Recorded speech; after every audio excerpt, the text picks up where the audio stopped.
Boa tarde. Que bom ter você aqui, mais uma vez com a gente, aqui na On The Way. E você sabe, nós somos uma comunidade adventista do sétimo dia e a cada semana o objetivo de estarmos aqui, de nos reunirmos, é para que a gente possa juntos escrever uma nova história com Deus. Muito obrigado também a você que nos acompanha cada semana através da nossa transmissão. Você sabe, você é parte também da nossa comunidade e você pode, inclusive, contribuir para que ela continue crescendo, compartilhando essa mensagem também com seus amigos e com seus familiares. A gente encerra hoje a nossa série Primeiro Deus, uma série de 6 episódios. Eu quero agradecer, hoje é dia de agradecimento, agradecer os colaboradores que estiveram comigo ao longo dessa série, a Hebe, que trouxe uma mensagem, o pastor Tiago também, o pastor Gustavo, tivemos também o Dr. César Vasconcelos, contribuiu com essa série. E o pastor Tiago foi quem idealizou e organizou essa série. Eu quero agradecer vocês. Mês de junho, mês de maio, é um mês bem corrido, a gente tem várias atividades, né, pastor Newton? Destacar também a presença do pastor Newton Garcia, família aqui, meu chefe.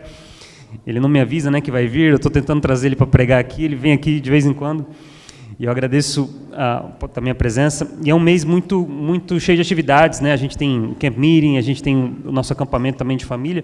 Então, eu estive ausente por algumas semanas, mas é sempre bom estar aqui. É sempre bom saber também que a gente tem uma liderança forte que nos apoia nessas saídas. E a gente tem, ao longo dessa série, falado da importância de a gente buscar Deus em primeiro lugar, em todas as áreas da nossa vida. E hoje eu quero fazer uma dinâmica diferente com você. Esse é o momento mais importante do nosso culto, da nossa programação, é o momento que a gente vai abrir a palavra de Deus. E esse não é um momento comum, não é um momento ordinário, porque a Bíblia diz sobre ela mesma que a palavra de Deus tem poder. E a gente tem nesse momento a oportunidade de ouvir Deus falando conosco. Então eu queria que vocês colocassem em pé e a gente vai ler juntos.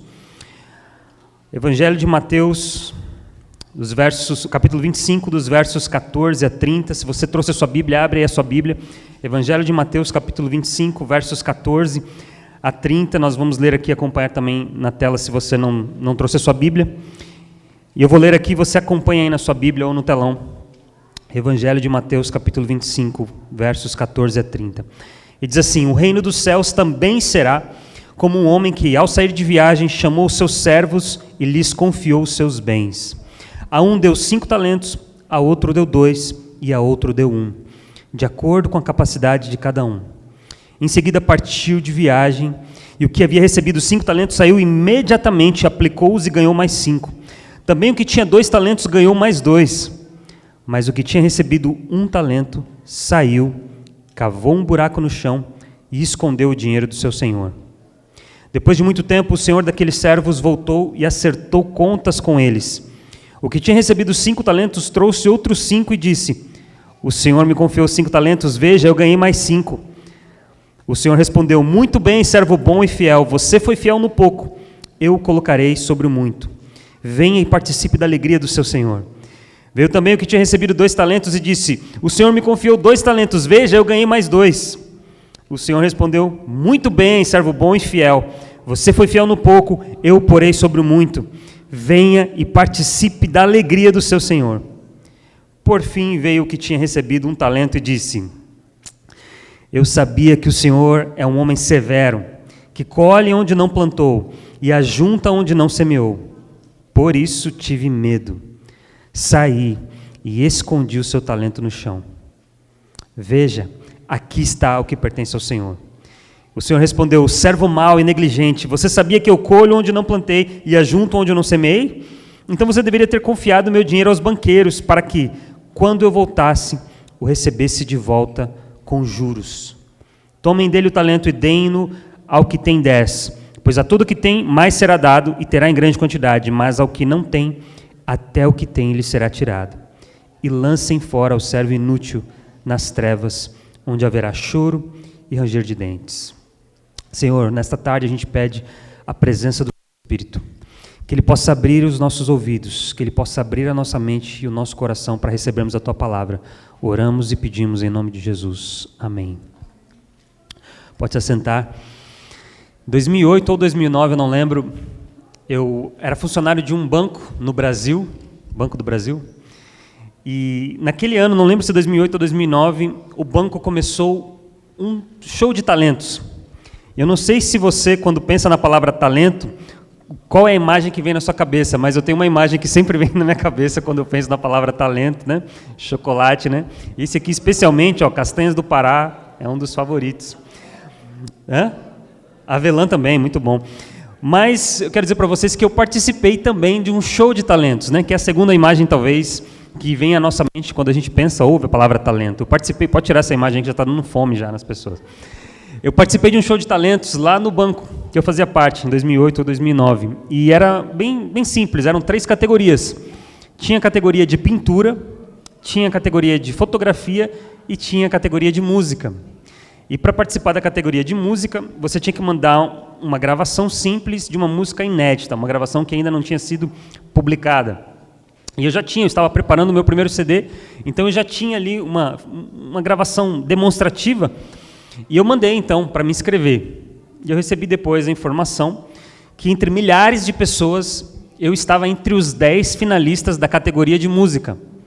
E aquilo já me deixou, né, feliz, porque os 10 finalistas iriam para Brasília para participar da final e iriam ficar de quarta-feira até domingo, ou seja, já ia ganhar 3 dias de folga ali de cara. Com tudo pago, num hotel muito bom, muito confortável. E no domingo teria, então, a grande final.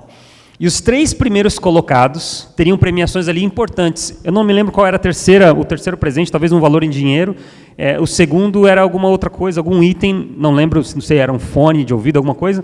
Mas o primeiro colocado iria ganhar um pacote de viagens para um resort na Bahia. Então a Vanessa falou assim, você precisa ganhar esse prêmio aí em primeiro lugar. Você lembra? Foi em 2008 ou 2009, né?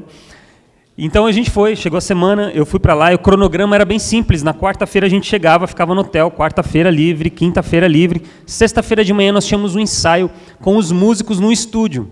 Então eu fui na sexta-feira, fui lá, participei do ensaio, e ali minha bola começou a encher já. Porque depois do ensaio os músicos falaram assim, nossa, olha, a gente ensaiou aqui com vários músicos e tal, mas a sua música, ó, parabéns, os arranjos, tem modulação, a dinâmica, parabéns, boa música, viu? Boa música. Eu já fiquei ali, opa, acho que pelo menos um dos 3 lugares ali eu ganho. E aí o próximo compromisso era no domingo de manhã. No domingo de manhã havia passagem de som. Então todos os participantes que iriam cantar, interpretar as canções, estariam ali e iriam fazer a passagem de som já no teatro onde seria o evento. Então eu fui lá, né, junto com os outros 10 participantes, eu e mais 9, e aí a gente começou a passar o som. E eu fui lá e passei, né, o som, a minha música e etc. E quando eu voltei, né, mais elogios. Uma pessoa falou assim, olha, só tem 2 vagas, porque uma delas é sua. Eu falei, opa, imagina, que isso. E aí uma outra pessoa falou assim, olha, parabéns, viu? Você tem muito talento. E eu já estava ali, falei, pronto, é isso. Vou ganhar pelo menos uma dessas 3 vagas e talvez ali o primeiro lugar, né? Essa viagem aí, já comecei a olhar, a gente começou a olhar passagens já, dia, data. E aí chegou o horário da apresentação, né, da final. E tinham 3 jurados. Um maestro de uma orquestra lá, famosa, em Brasília. O outro era o artista, o Zé Cabaleiro, famoso também. E a Alcione, também cantora, né, famosa, conhecida. Esse era o júri, né, a bancada de júri. Né? E começou a programação, fizeram lá a introdução, os agradecimentos, etc. E começaram a cantar, chamar os cantores, os intérpretes. E aí chegou a minha vez. Eu fui lá e cantei e tal, entreguei o meu melhor ali. E depois chegou o momento ali dos anúncios dos vencedores. Né? Então, em terceiro lugar e tal, que vai ganhar ali uma soma em dinheiro e tal, fulano de tal, não fui eu. Então, deu uma apreensão, porque eu falei, poxa, né, não sou o terceiro lugar. Você fica um pouquinho triste, mas você fala, então talvez eu seja o segundo ou o primeiro, né? Melhor ainda. Aí depois, segundo lugar, não sei o quê, fulano de tal, ganha aqui esse item, aqui esse fone. Eu falei, opa, agora ou eu não ganhei nada, ou eu ganhei o primeiro lugar. Mas eu acho que eu ganhei o primeiro lugar, já estava com aquela confiança lá em cima. E agora, o primeiro lugar, performance, a música, etc. e tal, e não foi o meu nome. Não estava entre os 3, né? Bela, grande decepção, você lembra, né, desse dia, Vanessa, a gente estava ali, né, confiante. Mas muitas vezes a gente, quando pensa em talentos, especialmente quando a gente lê essa história, e provavelmente você já ouviu esse sermão outras vezes, a gente associa essa parábola aos nossos talentos, né? E a gente fala assim, poxa vida, na igreja é legal ir lá na frente cantar. E talvez você não tenha essa habilidade, ou talvez você pense que tenha, né? E você fica nesse conflito, né? Eu quero participar, mas eu só quero participar se eu for cantando, porque eu tenho esse talento. Ou às vezes você fala assim, não, eu quero participar também pregando, né? Porque eu gosto de falar, eu gosto de pregar e comunicar. Então a gente fica nesse dilema, eu só quero participar na igreja em algumas áreas, alguns ministérios que talvez a gente pense que são talentos mesmo dados por Deus e tal. Mas se eu falar para você que essa parábola talvez nem seja sobre nossos talentos e habilidades. A gente leu aqui, e o começo do texto diz assim, que também é como, então o reino de Deus também é como. Esse texto aqui, essa parábola, essa história que Jesus conta, ela faz parte do capítulo 25. E no início do capítulo, Jesus conta uma outra história, a história das 10 virgens. E ele começa dizendo assim, e o reino dos céus é semelhante a 10 virgens que estavam à espera do noivo com as suas lâmpadas. E aí tem a história, a gente não vai explorar essa história. E aí depois dessa história dos talentos, Jesus fala assim de forma clara sobre a sua vinda.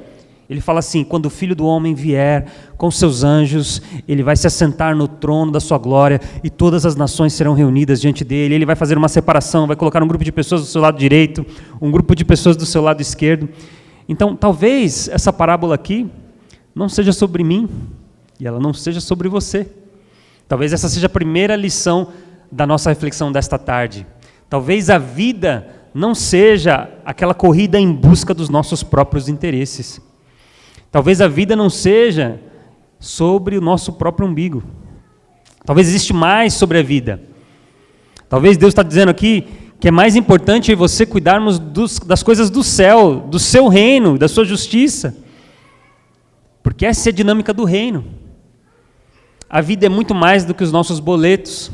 E como é que a gente se preocupa, né? Com os pagamentos, com as contas. Como isso gasta a nossa energia, tira o nosso tempo. Como é que a gente se preocupa com a nossa questão do trabalho, a nossa ascensão profissional, a nossa carreira acadêmica? Como é que a gente gasta tempo e energia pensando nos nossos problemas no dia a dia? E eu sei que a gente tem problemas. E muitos problemas são grandes, são sérios, são graves. Como é que a gente gasta tempo com os problemas que a gente teve no passado, os traumas que a gente viveu? E talvez a vida seja mais do que nós mesmos. Talvez não seja sobre nós. Talvez exista algo mais. E eu acho que essa parábola ela tem muito a nos ensinar, especialmente sobre essa questão.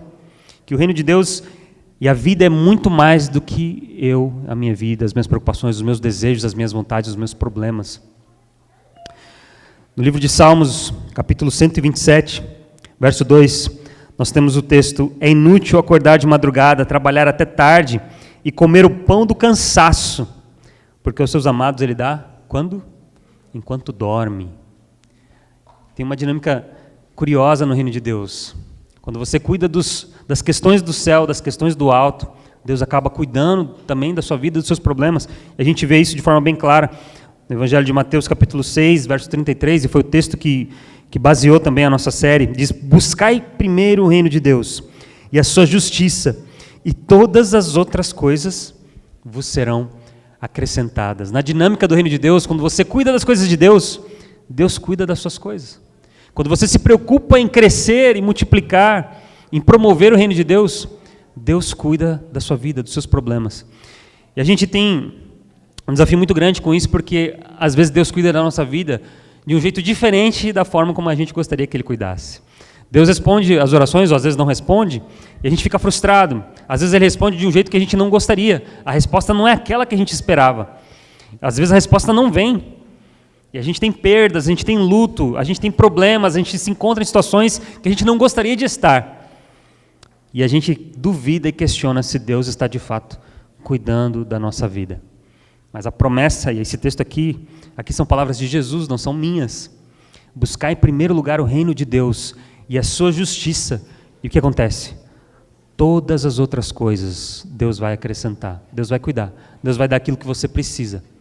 Muitas vezes não é aquilo que você quer, mas é aquilo que você e sua família precisam.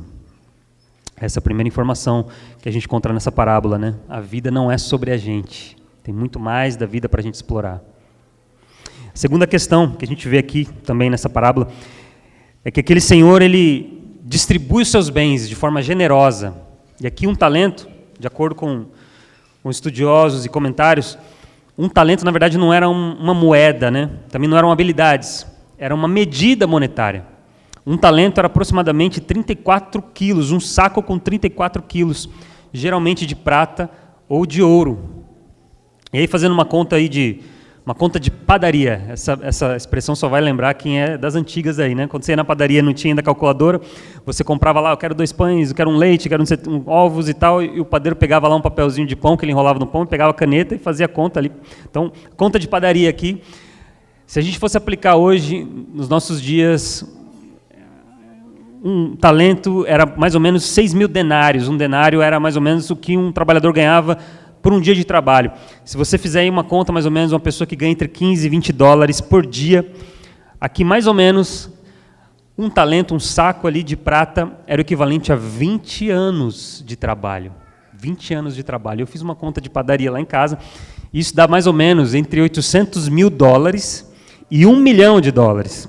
Isso se for prata, se for um saco de prata. Se fosse um saco de ouro, isso aí... Então, quem ganhou menos aqui, ganhou pelo menos ali cerca de 1 milhão de dólares. Você já pensou o seu chefe chegar para você e falar assim, olha, eu vou sair, eu vou viajar, e eu vou deixar aqui com você 1 milhão de dólares, tá? E ele não dá nenhuma instrução, não fala o que para você fazer com isso. Eu vou voltar e eu não sei quando eu volto.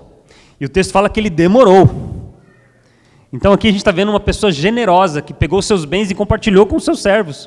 Ele falou, vou sair, está aqui o dinheiro, e eu vou voltar em algum momento aí, tá? Em algum dia eu vou voltar. Vou voltar. Interessante que ele dá a quantidade de acordo com a capacidade de cada um. Isso aqui me chamou muita atenção, de que Deus não trata a gente de forma igual. Eu tinha uma dificuldade muito grande no meu ensino fundamental com uma das classes que eu fazia lá, que era a classe de artes. Na minha época, a classe de artes não era música, era desenho, era pintura.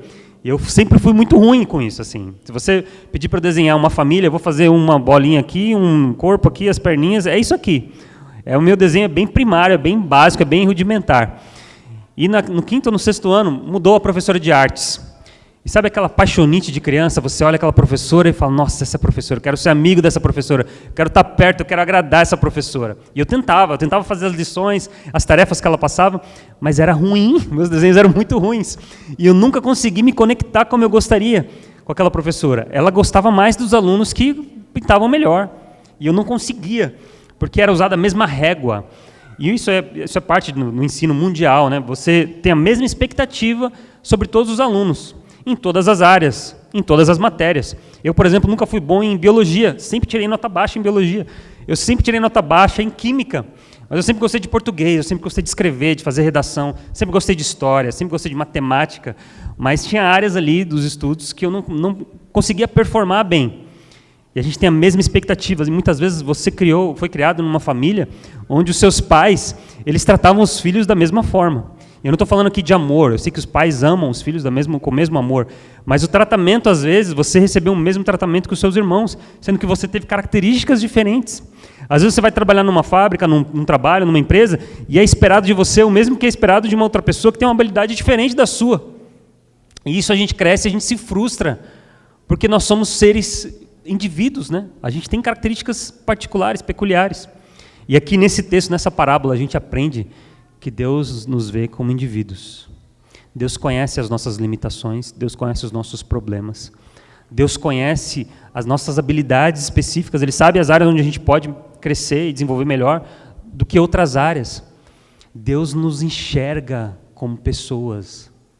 Deus é um Deus de um povo, Deus é um Deus de um grupo, de uma comunidade, mas Ele também é um Deus pessoal, um Deus que nos vê e nos conhece os nossos problemas, as nossas limitações. Ele sabe as dificuldades que você teve na vida, os traumas, o sofrimento que você passou. E Deus, Ele lida com você dessa forma particular, peculiar. A gente vê, por exemplo, no Evangelho de Lucas, no capítulo 12, verso 7, que Deus conhece o quê? Até os cabelos da cabeça de vocês estão todos contados. Não tenham medo. Deus nos conhece particularmente. Eu não sei quantos cabelos eu tenho na minha cabeça. Tem umas pessoas que têm mais, tem pessoas que têm menos. Mas Deus sabe, porque Deus conhece a gente melhor do que a gente se conhece. Porque Ele é um Deus pessoal. Ele lida com de acordo com a sua característica, de acordo com as suas peculiaridades, de acordo com a sua personalidade, de acordo com as suas limitações, de acordo com os seus problemas. E um outro aspecto da parábola, a gente já está caminhando aqui para a conclusão, é que Deus ele entregou para aqueles servos, aquele senhor entregou para aqueles servos algo de valor. Talvez ele repartiu todos os seus bens. O texto fala que ele repartiu os seus bens. Para um deu mais ou menos $1 milhão, vamos dizer. Para outro deu 2 milhões, para outro deu 5 milhões. De alguma forma Jesus estava dizendo assim que esse senhor aqui, ele tinha muito dinheiro. E olha a generosidade de chegar e compartilhar e repartir com seus servos aquilo que ele tinha de mais valor. E se a gente tentar buscar entender o que essa parábola diz, e se a gente conectar esse Senhor da parábola com Deus, o que é que Deus compartilhou com a gente de mais valor? Alguém arrisca? O seu filho, né? E tem um texto que fala isso de forma mais clara, mais direta, né? João 3,16, porque Deus, repete comigo, porque Deus amou o mundo de tal maneira que deu o seu Filho único, para que todo aquele que nele crê não pereça, mas tenha a vida eterna. O que mais havia de valioso no céu, Deus nos deu. O seu Filho único, para que você pudéssemos ter vida, e não só uma vida aqui turbulenta, cheia de corrupção, de violência, de morte aqui não, mas uma vida plena, uma vida eterna. E como é que a gente multiplica, né? Se Jesus Cristo é esse valor que Deus deu para a gente, como é que a gente multiplica Jesus, né? Primeiro a gente aceita o sacrifício de Jesus Cristo na nossa vida. E agora como é que a gente multiplica? A gente fala também dessa transformação que aconteceu na nossa vida para outras pessoas. A gente compartilha a alegria da salvação com as pessoas que a gente tem contato. Essa é uma forma da gente multiplicar o que de mais valioso o céu poderia ter nos dado. A gente recebe Jesus Cristo, mas a gente não pode ficar só com Ele, a gente não pode enterrar o que tem mais de valor no céu. A gente compartilha, a gente fala, a gente prega, essa é a responsabilidade. E se você em algum momento da sua vida aceitou Jesus como Salvador, isso é parte do pacote. Você precisa fazer discípulos, é o que a gente vê no próprio Evangelho de Mateus, no final do livro. Portanto, façam discípulos, batizando, ensinando. E eu vou estar com vocês todos os dias. E quando Jesus subiu ao céu, ele disse que ele ia deixar com a gente uma outra pessoa, né?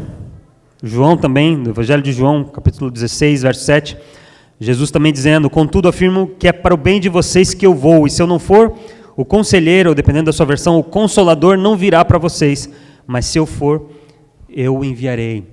A gente também tem algo de muito valor aqui nessa terra, eu e você temos acesso ao Espírito Santo. Jesus fala assim que mesmo a gente sendo mal, a gente consegue dar coisas boas para os nossos filhos. Imagina o Pai, imagina Deus, que é amor, não vai dar o Espírito Santo àqueles que pedirem. Às vezes a gente passa tempo na vida preocupado com os nossos problemas, nossas questões, e a gente esquece que a gente tem o que de mais valor tem no céu. Jesus Cristo, o Espírito Santo está disponível para mim, para você, na minha vida e na sua vida. E é o Espírito Santo que vai nos ajudar, como aqui na parábola, a multiplicarmos esse bem maior. O final do capítulo 25, que nós estamos lendo aqui, é quando Jesus ele fala que ele vai voltar, está falando da volta de Jesus, e ele começa a dizer que a humanidade vai ser dividida em 2 grupos, e o critério para essa divisão é se você alimentou alguém, é se você deu água a alguém, é se você cobriu alguém, se você visitou os que estavam presos, doentes. Isso é multiplicação. A dinâmica do reino de Deus é multiplicação. A gente vê esse conceito desde lá do Gênesis. A primeira vez que a palavra bênção aparece, Deus abençoa para que os seres humanos possam se multiplicar, para que os animais possam se multiplicar. O reino de Deus, a dinâmica do reino de Deus, um dos princípios e valores do reino de Deus é o princípio da multiplicação.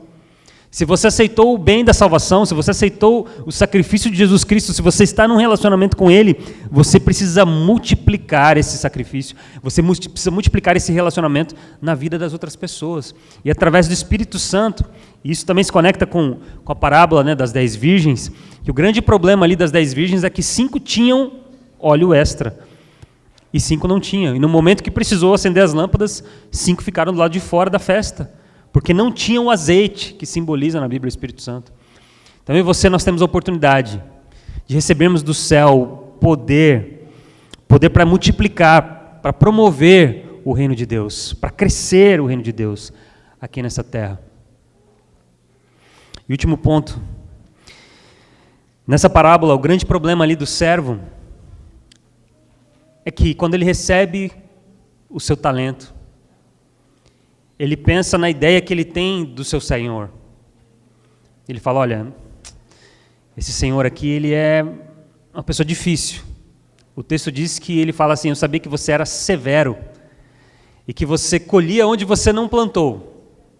Imagina você, pensa aí, faz uma imagem na sua cabeça de alguém, no momento da colheita, indo num campo que não é dele, que ele não plantou, para colher.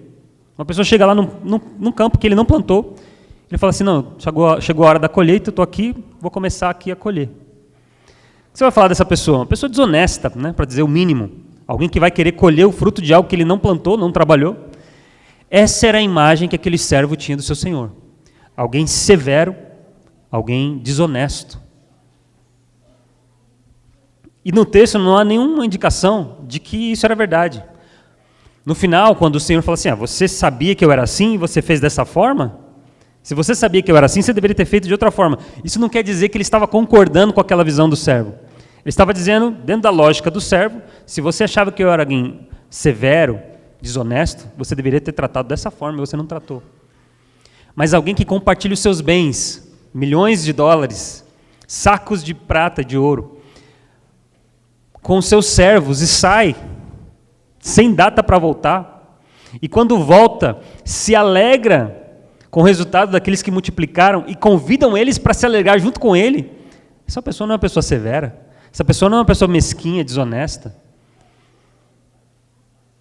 Aqui a gente vê o caráter de Deus, aqui a gente vê a graça de Deus, que nos dá algo sem a gente ter merecido.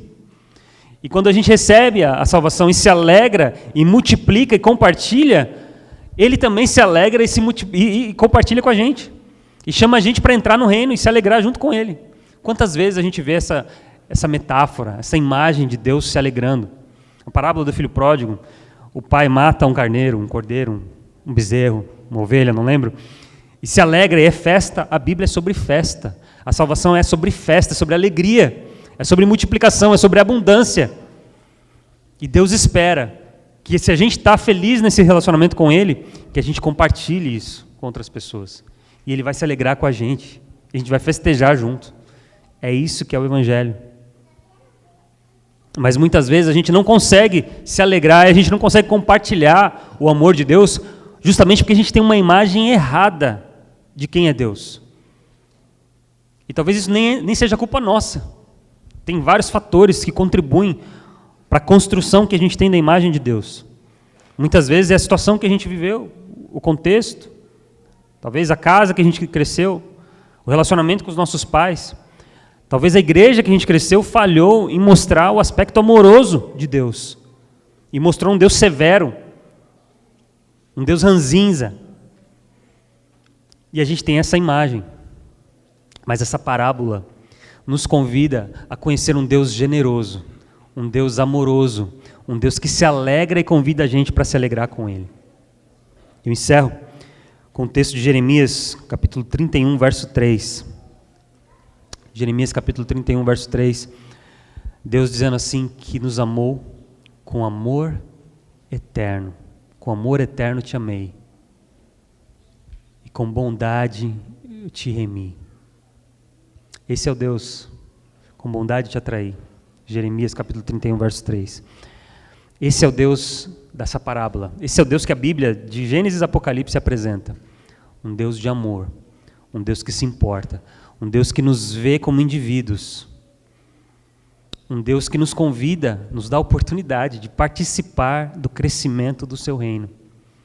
Um Deus que quer se alegrar com a gente, quer festejar com a gente. Festejar a vida, festejar o amor. Festejar a justiça. Que eu e você, nessa tarde, a gente possa aceitar esse convite de um relacionamento com Deus. E que a gente possa, ao aceitar e viver esse relacionamento com Ele, compartilhar também esse relacionamento uns com os outros. Nosso Deus e Pai, nós te agradecemos. Nós te agradecemos porque hoje nós aprendemos que o Senhor não é um Deus severo, que o Senhor não é nem de longe um Deus desonesto, mesquinho. O Senhor é generoso, o Senhor é amoroso. O Senhor quer que o seu reino cresça e que a gente cresça junto com Ele. E o Senhor quer que a gente multiplique o que de mais valoroso o Senhor poderia nos dar. Jesus Cristo, o sacrifício de Jesus Cristo e o Espírito Santo de Deus. Nos ajude, Pai, nos capacite. Nos ajude a entrar nesse relacionamento contigo.